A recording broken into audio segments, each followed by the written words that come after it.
All right.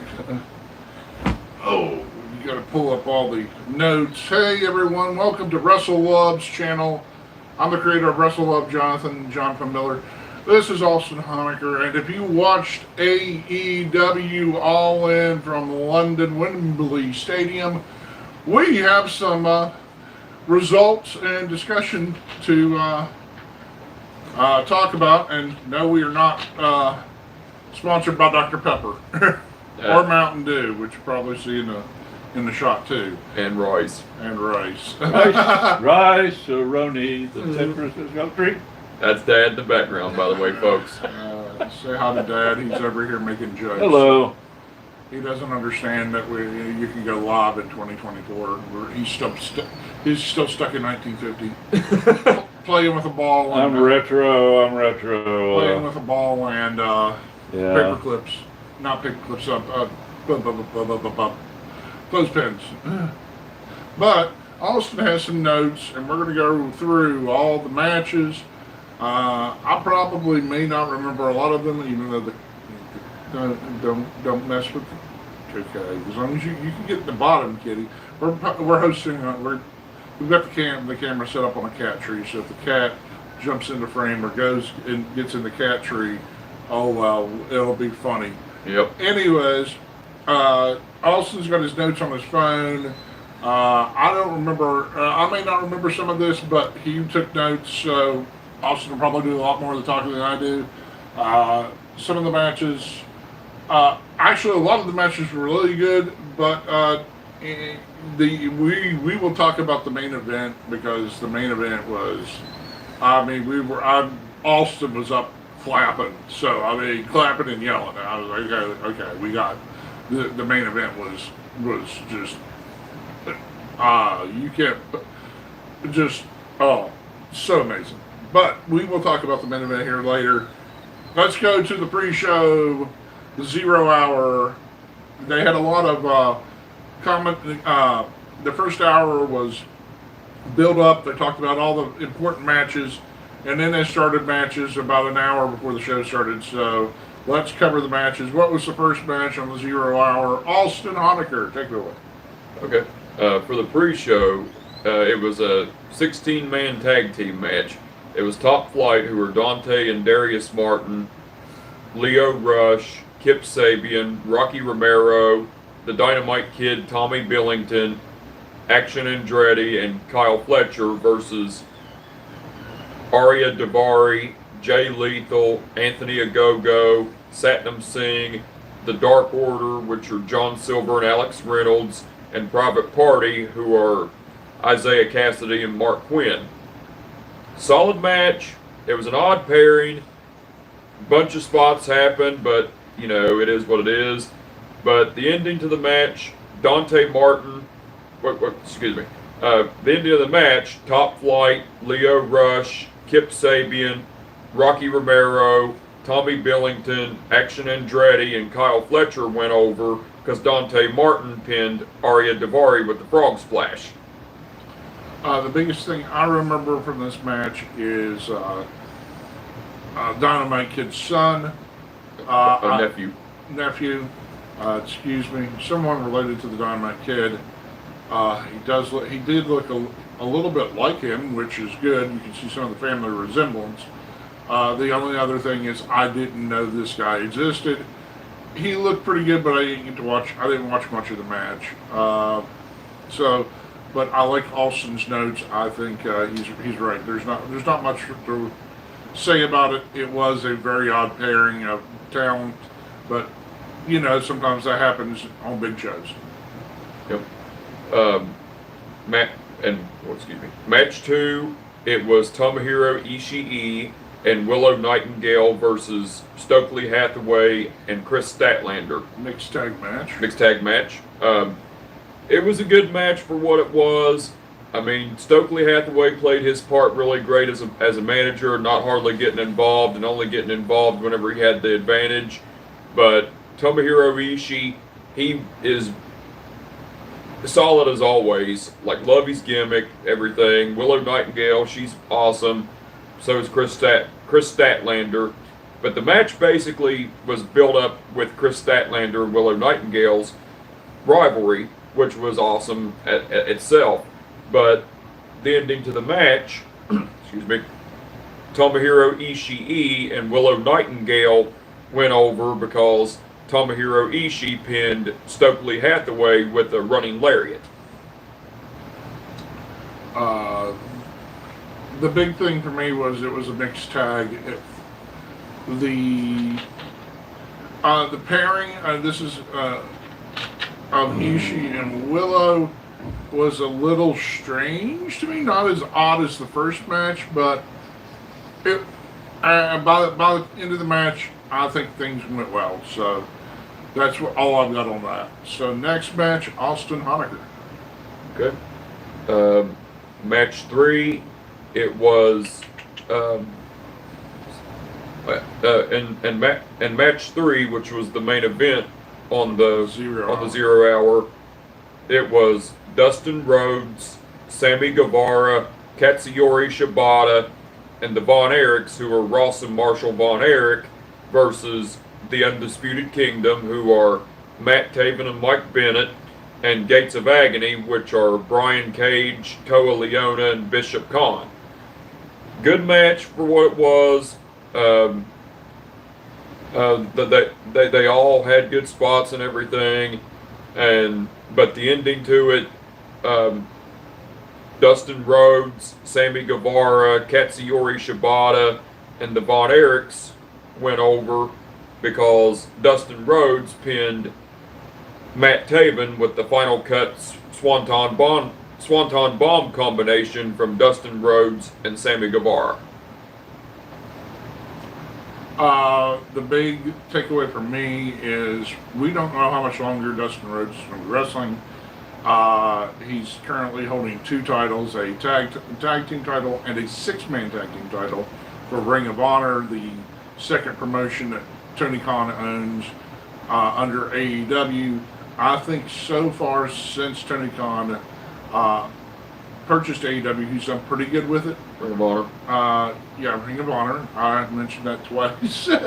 But the biggest, I mean, there's still, a lot of people still get a little aggravated that Ring of Honor isn't separate from AEW. It's somewhat combined. So it makes the promotions, basically before Tony purchased AEW, AEW was a standalone product, and now it's they're kind of both promotions and promotions, which is a little homogenized it. Yeah, it's a little marginalized, but that's okay. The sheer fact that Dustin is still wrestling at the age he is, in his 50s, a lot of wrestlers nowadays, you used to be at almost the end of your shelf life in your 40s. Now you're seeing wrestlers. There's a guy by the name of Jackson, Mike Jackson, who's in his 70s and still wrestling for TNA. So if you are still in somewhat decent shape, you can still do wrestling. So that's the thing. That's what I'm going off of for what the match was, because Dustin is a real nice fella. Got to spend a few minutes around him while he was signing autographs earlier this summer at a indie event, and it was good to see him.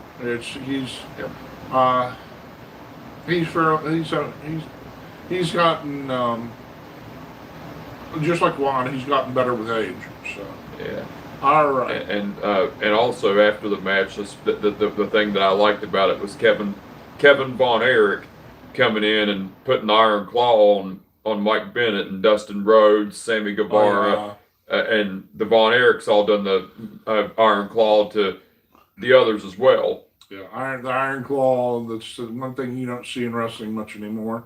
But hey, it was it was a nice little moment on the 0 hour to finish up the 0 hour. So now we're going to move on to the main show. What I liked about the end of the 0 hour before the main show is they They started the entrances 10 minutes before the show, so the pre-show got a little bit of the pay-per-view. So we joined the pay-per-view about 5 minutes in, and it was the beginning match was on the All In from London in Wembley Stadium. Okay. So for the main show, it was Pac and the Blackpool Combat Club, who are Claudio Castagnoli and Wheeler Yuta, versus the Patriarchy, which are Christian Cage, Kill Switch, and Nick Wayne, versus the House of Black, which are Malachi Black, Brody King, and Buddy Matthews, versus the Bang Bang Gang, who are Juice Robinson and Colton and Austin Gunn, in a four-way ladder match for the AEW Trios titles. Solid match, great for what it was. It was a typical ladder match, of course, but I enjoyed it. Now, the ending to the match, Pac and the Blackpool Combat Club went over and won the AEW Trios titles because Pac climbed the ladder and retrieved the AEW Trios titles. The big takeaway for me, we joined the match late because I was getting purchasing the pay-per-view, and what happened was when we joined the match, they were doing they did like 5 dives in a row, which I was like, okay, great. But when we joined the match, the Patriarchy, Christian, Killswitch, aka Luchasaurus, and Nick Wayne weren't in the match, and they showed up right. So I'm not sure exactly what happened, but it made it slightly different from. Why are you eating on camera? Yeah, you know that's something. You know that. You know nothing about being on camera. It's a San Francisco treat. He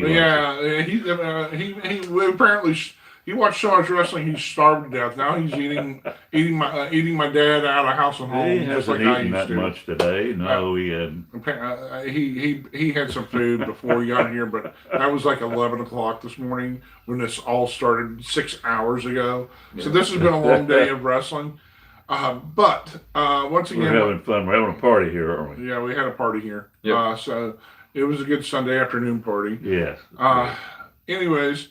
But the ending,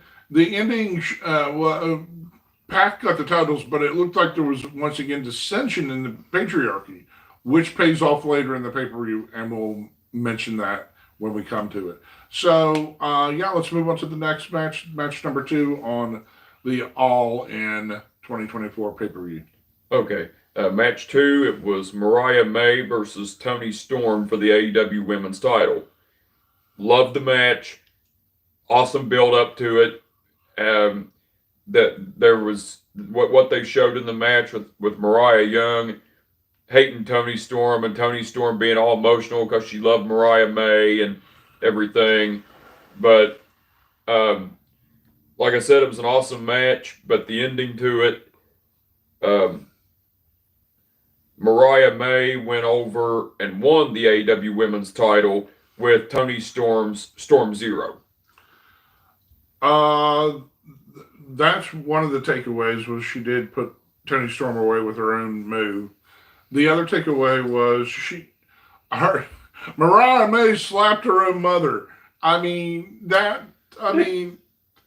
That's like a cardinal societal sin. You hear that. People make examples of that. So that was a little bit wild to see. Her mother was in the front row. She walks over to the mother and slaps her own mother in the face. It's infantile. He got a pretty good reaction infantile.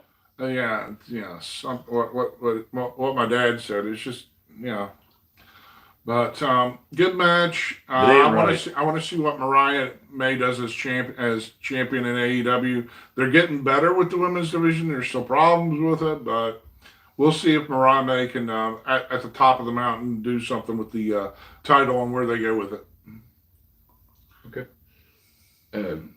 Okay. Match 3, it was Hook versus Chris Jericho for the FTW title. It was pretty much an FTW rules match, and there was a lot of interference to it, like because Big Bill and Brian Keith interfering to help Chris Jericho, but Hook overcame the odds, and the build up to the match was great because Chris Jericho ended up putting Hook's eye out with a fireball, and Hook sold that really good even in the match, and ended up pulling off the eye patch to reveal that his eyes gotten better and everything, and they even done a part in the match where Taz interfered and put Brian Keith in the Taz mission. Well, the ending to this match, Hook went over and won the FTW title with the Red Rum. My takeaway, there's not a bad match on this pay-per-view. This might have been kind of the slightly underwhelming one.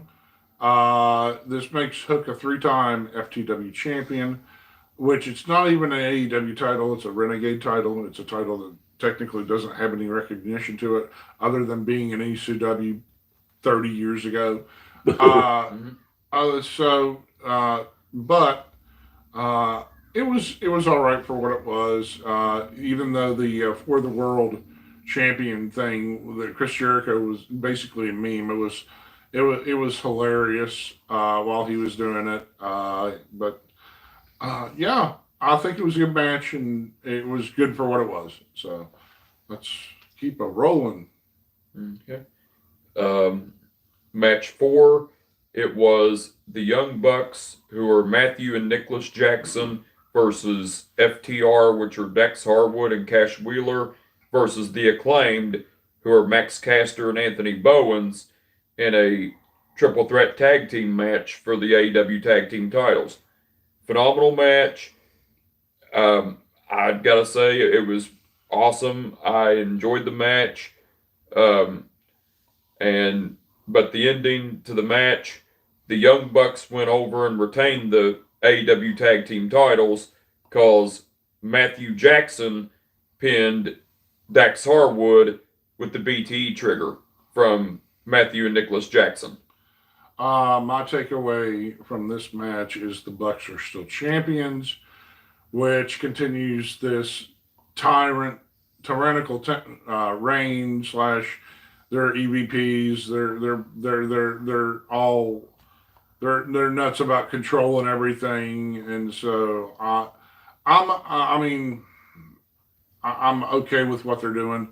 I don't think the titles really needed to change hands or go to the other team yet. I think there's still a little bit more to do with the EVP stuff and what they're doing. So them keeping the titles all well and good. Yeah, we got a few flaws in here. But what's the next match, Austin? Is this the gauntlet match? Yes. Match 5 was the Casino Gauntlet match to determine a shot at the AEW title.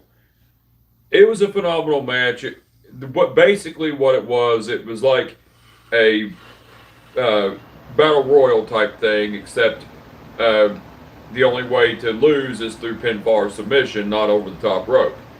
Well, that was an awesome match. Like, there were some surprises in it. But the ending to the match, Christian Cage won the Casino Gauntlet match by eliminating Kyle O'Reilly with the chokeslam from Killswitch. Big thing for me. There's always a lot going on in a casino gauntlet match, and so one of the big things was Ricochet debuted for the AEW company. He got a lot of offense in whenever he was in the match. Surprisingly, he didn't win the match, but the big kicker was Christian came back after this was his second match on the card and ended up winning the darn thing because he's now obsessed with the AEW Championship, which honestly, now that we'll get to that. It makes things interesting in the title picture now. So let's move on to the last few matches. Okay. Match. Match 6. It was Will Ospreay versus MJF for the AEW American title, but really AEW International title. Awesome match. Done some good spots in it. The build-up for what it was awesome. And now Daniel Garcia interfered and attacked MJF as part of revenge for what MJF done to Daniel Garcia before he turned back to being a heel because where he was a babyface. Well, the ending to the match, Will Ospreay went over and won the AEW American / International title with the Tiger Driver 97.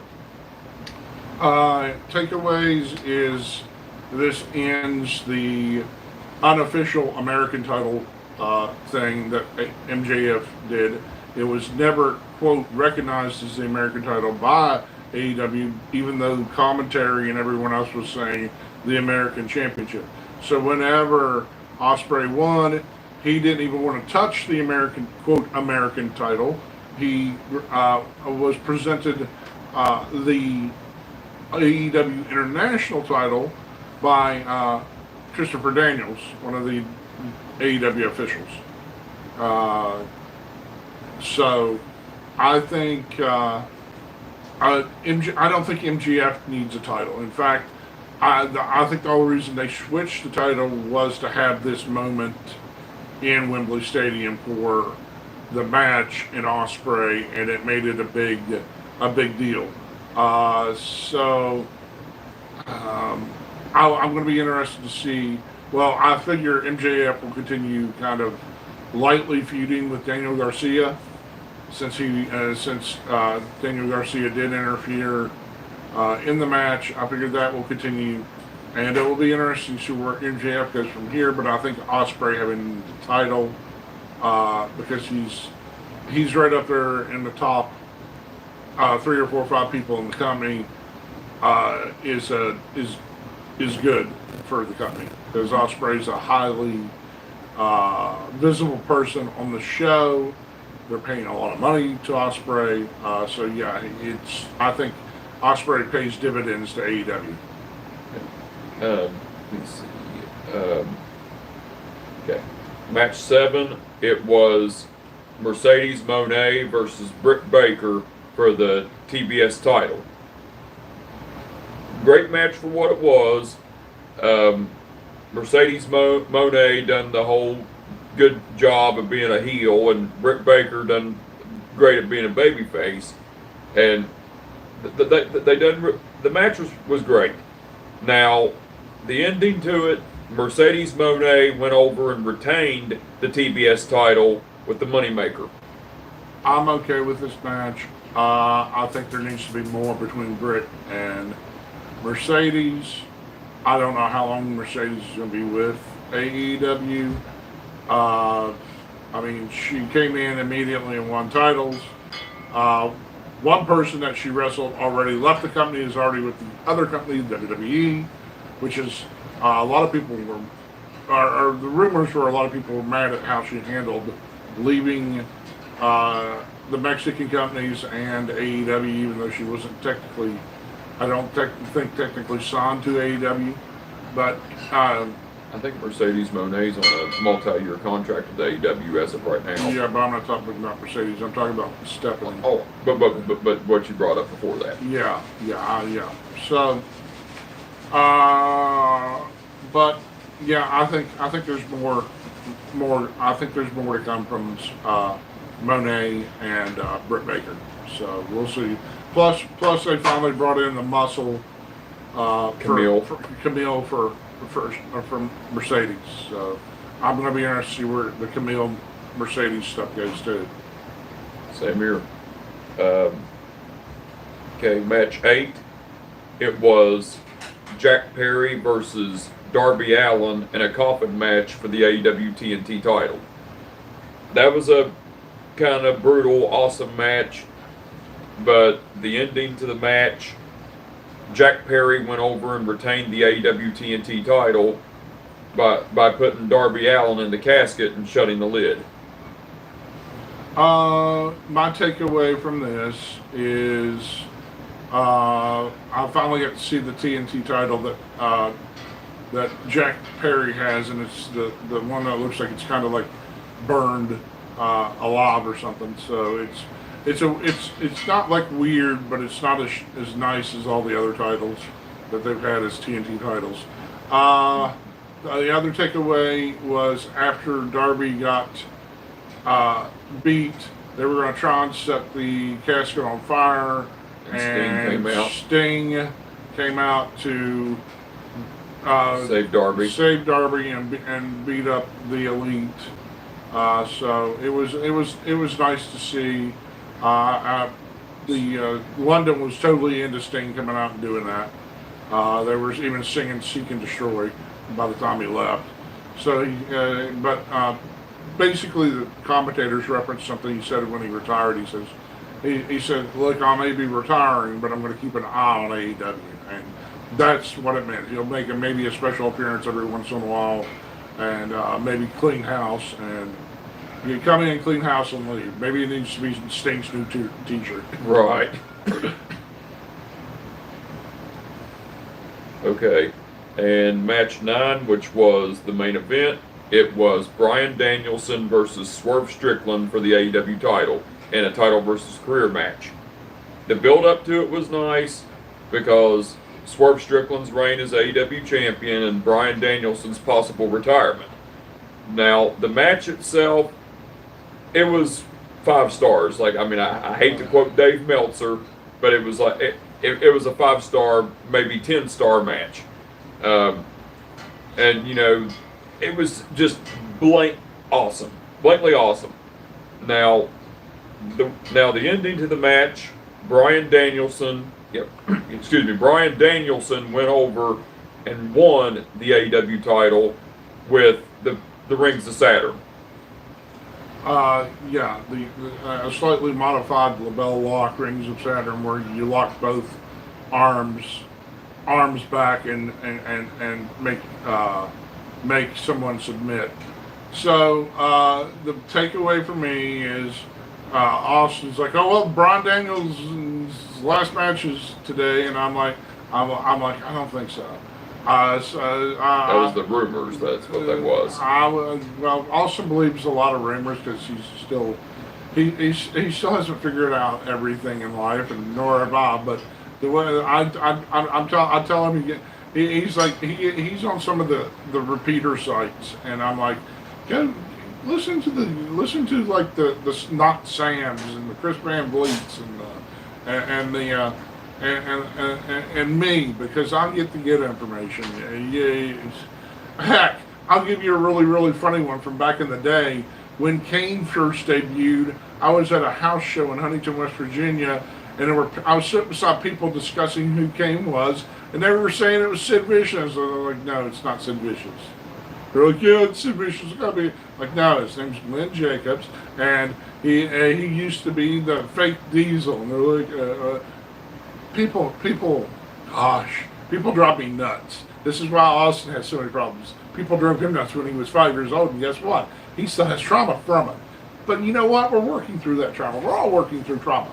In fact, the trauma that we're working through right now is that we have a new AEW World Champion, and that trauma is happy trauma. I'm glad to see Bryan Danielson, American Dragon Bryan Danielson, win the title. I'm going to be interested to see if Swerve and Hangman continue, because Hangman interfered in the match too. He's like a insane heel or something. He reminds me of like which I just mentioned at the end of the pay-per-view. Is Moxley out injured? I'm gonna have to look that up. I'm not for certain. I don't know where John Moxley is, because but he wasn't on the show. The match. But back to what Austin said, where I went on a slight ramble, slight tirade. was the match was it was the main event. Felt like the main event. It was get up on your feet and clap at the TV type of main event because it was so good. It had everything you would ever want in a wrestling match. It just if this is one of those things people say that are wrestling fans to non-wrestling fans, if you don't like this match, then you do not like professional wrestling. Right. And there was blood, a little bit of blood. There was it was so raw, and so they really brought the emotions out. They just really pushed the envelope with this match, and it was so good. So many near falls. You never really thought there was. It just seemed like the match could have went forever. It was so compelling and so good. But yeah, so all in all, overall for this pay-per-view, for this to be a second year now, they already announced that they're gonna be back in Wembley next year with Forbidden Door 2025 at Wembley Stadium a year from yesterday. So yeah, I think All In 2024 from Wembley Stadium was a top-notch, top-shelf, A+, 10 stars, 10 out of 10. Yeah, 10 out of 10 pay-per-view. It was really, really good to watch. So enjoyable. I got to do it with my friend Austin, who I was the one that was tired today because I slept over here at my dad's and didn't use my sleep machine, so I was kind of dozing off at points, but he was awake. He apparently broke a record today because he went home and slept and came over here and watched it. So we've had a fun day. Yep. I hope you've enjoyed this video. This is Austin Honecker. And there's some things I forgot to add. Okay, Austin, go right ahead. Okay. Well, one part of the pre-show, Tony Schiavone interviewed Tony Khan and Martha Hart, widow of the late great Owen Hart, and pretty much that was good for what it was. All it pretty much talked about was Martha Hart talking about the winners of the Owen Hart Cup tournament in the men and women's division being having shots at the titles. That being Bryan Danielson and Mariah May, which they cashed in those shots and won their titles in the main show. And then another thing that I forgot to cover was Saraya and Harley Cameron came out with Saraya's family, and Saraya cut a heelish promo about being pissed off and not being on the show and everything. And then Jamie Hayter returned and attacked Saraya's family, attacked Harley Cameron, then went to attack Saraya, but Saraya ended up retreating and Jamie Hayter stood tall. Yeah, Saraya also came out on the after show, which we were watching before we started this up, and it was ridiculous. She just was going berserk, and I'm surprised that, I'm surprised they didn't call security because it was getting pretty intense on the media scrum after the pay-per-view.